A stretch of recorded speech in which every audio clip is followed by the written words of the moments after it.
All right, so now we have the last one in our cognitive series, which is strategies for memory of improvement. Okay, number 1 is chunking. This is where you group What is this? relevant information together so that you can remember more information at one time. It increases the capacity of your memory. It does, sort of. So, for example, phone numbers, you can chunk together different digits. For example, 01938 742 647. No, that is not actually my number. I tried it earlier. Think about it. Didn't work. It doesn't work. It's not a real number. Sorry. And also postcodes. For example, you might group EX10 with 74H. And you're only remembering 2 chunks instead of 7 different bits of information. Great. Other strategies include... Mnemonics. These are strings of letters, usually the first letter of each word, which are put together to make a new word or phrase to help you remember the original words. There are 2 different types of mnemonics, aren't there? Well, there are quite a lot, but 2 main different types. What are these? These would be the verbal mnemonics and the visual mnemonics. Please give me examples of verbal mnemonics. Well, the first example of a verbal mnemonic is an acronym. Do you know what that is? Is it where you place the first letter of each word to signify a phrase, for example, AA for Automobile Association? Yes. And are there other verbal mnemonics like acrostics and rhymes? Acrostics where words are written vertically and another word stems off each letter of vertical words. For example, old, meaning ominous lemons dripping. And rhymes, where 2 or more words that sound similar, for example, fame, pain, and gain. Yes. Why did you have to ask me that? That's true. I do apologise. There are also visual mnemonics, aren't there, Joe? What are these? The first I can think of is method of loci, which is where you take a familiar route. Imagine this, Liam. Imagine it. I'm imagining. You take a familiar route, e.g. to school. Ooh. And you assign points of interest to things to remember. So, Okay, so I would like to remember my alphabet. well, first of all, I want you to imagine your journey down the stairs in the morning. Oh, the stairs. Think A as you go down the stairs. A. The stairs are A. They are. Now, as you leave the house, you see your door. I do. Think B. Door. B. Indeed. And vice versa for the 24 following Yeah, let's not go through all of them. letters for various loci around. Oh, each thing that you're assigning to a memory is called a loci. Oh, okay. Yeah. So when you want to remember the things, you take the virtual route. Liam, I'd like you to recite your alphabet using the method of loci. Okay, I'm visualising my house. I'm going down the stairs. That's A. I'm now going out of the door. That's B. Good job.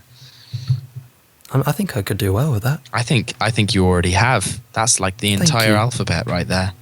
Thank you very much. Okay, another method. Other visual mnemonics are keyword methods. Keyword method, which is where you associate word with a similar word in sound and an appearance. For example, apio sounds and looks like ape, whereas apio actually means celery. So imagine an image of an ape holding a celery. Such a cheerful ape. And now whenever you see apio, you can think of that ape with the celery and think apio, celery. I'll just give you that image. That's a really healthy eating ape. Beautiful ape. Congratulations. Anyway, moving on, we have other visual mnemonics like spidergrams and Spidergrams and diamaps. something like that. Spider diagrams or mind maps, basically the same thing, which are notes with colour and sketches, which are visually attractive. Yep, the idea is that when you're trying to remember, you remember the visual cues like the sketches and the bright colours. Exactly. So how do these memory techniques work? Well, the role of organisation is an important one. It is. And is this where organization creates a link and triggers different memories like a computer file system or website? It is where organization creates links triggering different memories like a computer file or system or website. Okay, well, I actually also know that if you put items in an order or a clear hierarchy, when people did this with 112 words, they were 3 times more likely to recall the words when they were put in conceptual hierarchies. So if you organize the information you're trying to remember into hierarchies, then it makes it easy to remember them. Like these podcasts, which are ordered for you. I can speak still. Good job. It's all good. We're almost there. The end is in sight, for us at least. Yeah.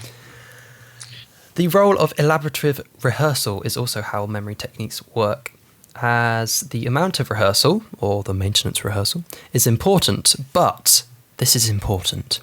The nature of rehearsal, the elaboration, is more important. For example, using mnemonic techniques. So if you're thinking, I haven't revised, and my exam's on Monday... Welcome to my life. Because we're not all thinking that, are we, Joe? That's exactly what I'm thinking. It's all good because it's not the amount of rehearsal, but how you rehearse. Exactly. And I'm sure these podcasts are very rich in rehearsal elaboration. Well, all you'd have to do is listen to them on repeat for about 2 days. And you should be fine. Hooray.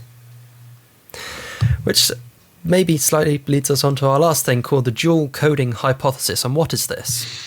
Oh, words and images are processed separately. So double encoded or concrete words are words that can be made into images. So, for example, desk or a cat sitting at a desk. Oh. So it's the idea that these concrete words are double encoded because they have an acoustic meaning. So cat, the word cat, and the image of a cat, a visual meaning. So they are doubly encoded. Indeed. They are. And there was a study into this where 100 different cards with 2 words on them, for example, a dog and a brick, participants were given these and they were told to remember as many as they could. In condition 1, participants were told to use imagery, for example, a dog sat on a brick, whereas in condition 2, participants just had to remember them however they could. So in condition 1, 80% of the cards were recalled, whereas only 45% of the cards were recalled in condition 2, suggesting dual coding is a lot more accurate. Hooray! And you have finished! Woo! Good for you. Well done. Well done. Give yourself a nice pat on the back. And a hot chocolate. And go and have that biscuit you've been waiting for. Om nom nom nom.